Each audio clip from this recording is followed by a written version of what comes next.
Magandang araw po, teachers! Welcome back po dito sa LearningPal, ang kasama nyo sa inyong online distance learning journey na magbibigay kaalaman sa mga online learning tools.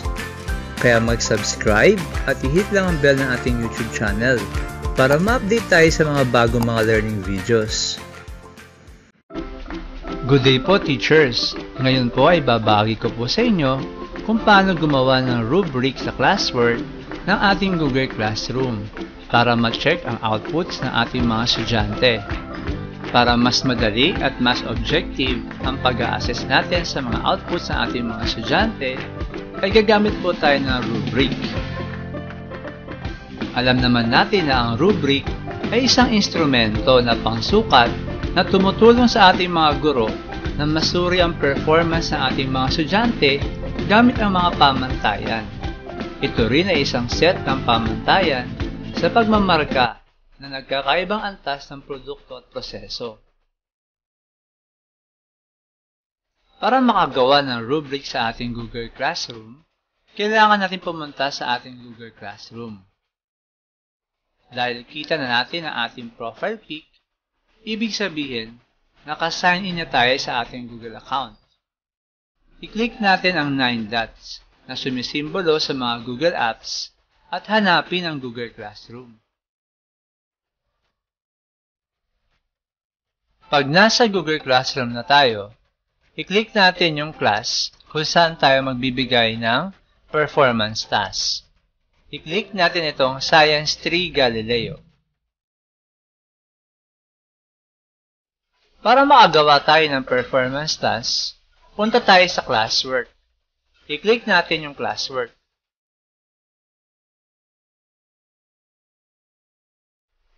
Gumawa tayo ng performance task. I-click natin ang create, tapos ang quiz assignment. Lagyan natin ang title ng ating performance task.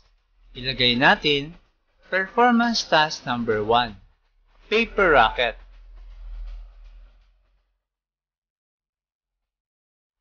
Sa instructions naman, ilagay natin accomplish the attached worksheet on our performance task number 1, paper rocket.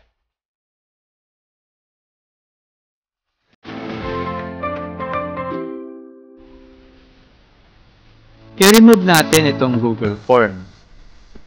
Click lang natin yung X. Tapos, i-attach na natin yung worksheet para sa ating mga estudyante. Click natin yung Add. Tapos, File, Upload, tapos, Browse. At hanapin ang file ng ating performance task. Kung ang performance task naman ay pictures at videos, pwede natin ilagay sa instructions, attach your output here for your performance task. Tapos, pag-attach ng mga estudyante ng output nila, i-click lang nila ang Turn In. Gawin natin itong make a copy for each student para ma-edit nila yung sarili nilang copy at mai-submit. Sa performance task na ito, ay gagawa ng paper rocket ang mga estudyante, tapos ang resulta ay ilalagay nila sa worksheet na binigay ni teacher.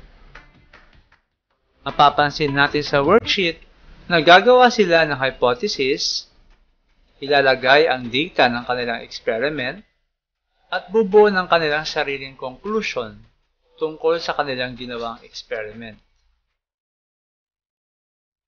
May ginawa na akong rubric at ito po yun.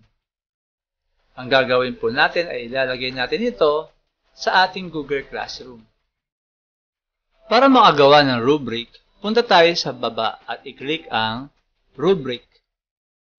Pwede tayong mag-create ng sarili nating rubric. Gamitin yung dati nating rubric sa reuse.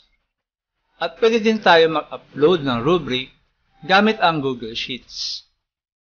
Dahil gagawa tayo ng bagong rubric, i-click natin ang Create Rubric. Makikita natin na naka-use scoring para mapakita natin yung score sa ating mga estudyante. Sa descending at ascending, ito yung pagkaka-arrange ng score sa ating mga criteria. Sa akin, descending. So, magsisimula tayo sa pinakamataas na criteria ng ating rubric. Maglagay tayo ng title sa ating rubric. Ilagay natin ito sa criterion title. Sa criterion description naman, i-describe natin kung ano ang susupatin natin ng ating criteria. Ilagay natin ang weighted points.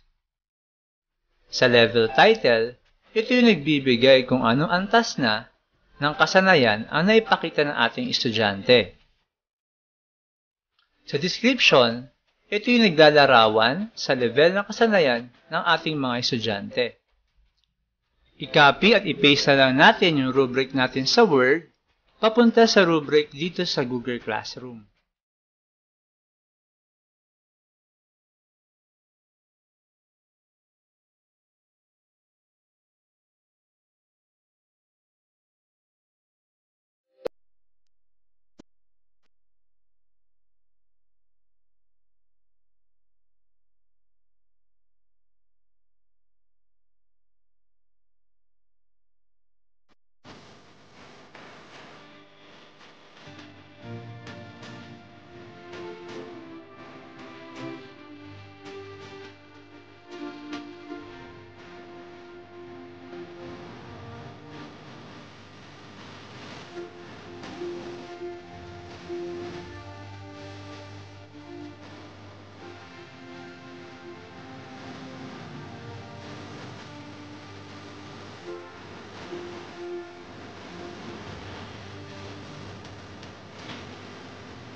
Pag okay na yung una nating criteria, i-click lang yung Add Criterion para magdagdag pa ng iba pa nating mga criteria.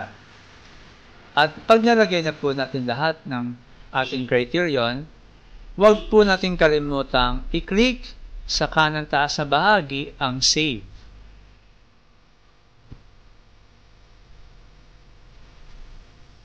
Check na po natin yung details bago i-assign sa ating class. Sa points, gawin po natin 15 points yung total. Base po doon sa ating rubric. Maglagay po tayo ng due date at ang topic po natin is first quarter.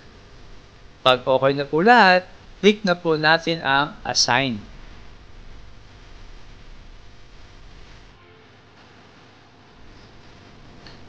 Ito po yung itsura ng performance task sa classwork ng Google Classroom na inassign natin sa ating mga estudyante. Pwede nilang ma-view ang rubric na ginawa natin at yung file. Pag nag-turn in na ang ating mga estudyante, i-check na natin yung kanilang outputs gamit ang rubric na gawa natin sa Google Classroom.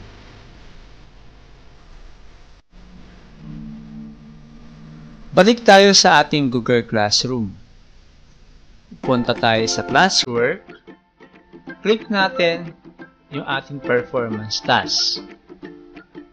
At click natin yung view assignment. Nag-turn in na yung ating estudyante at click natin yung file na na-turn in niya.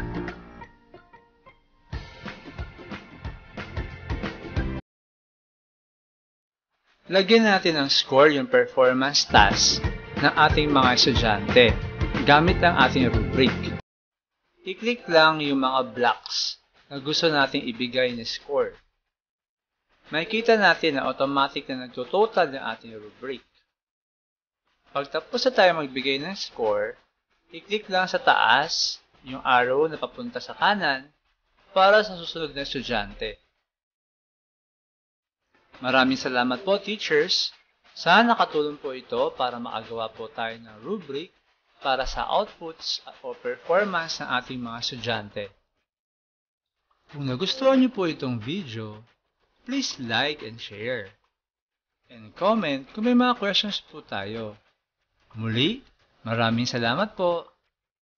For more learning videos and tutorials, CPD seminars and webinars, DepEd news and updates, and new trends in education, subscribe and hit the notification bell of our YouTube channel.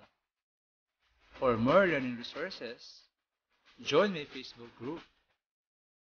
Stay safe po and God bless. Happy learning, pals!